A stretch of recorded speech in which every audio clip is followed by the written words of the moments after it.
Welcome, today in front of me HUAWEI Nova Y90 and I'll show you how to activate quick launch on this device.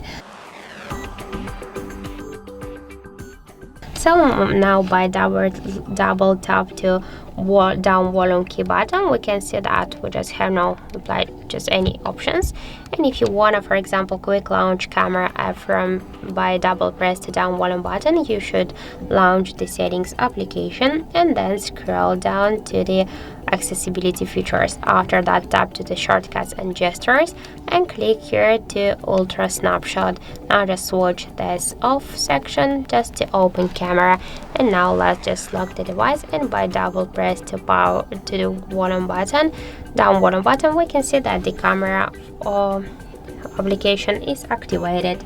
So that's it. Thank you for watching, and if you find this video helpful, don't forget to leave a like, comment and to subscribe our channel.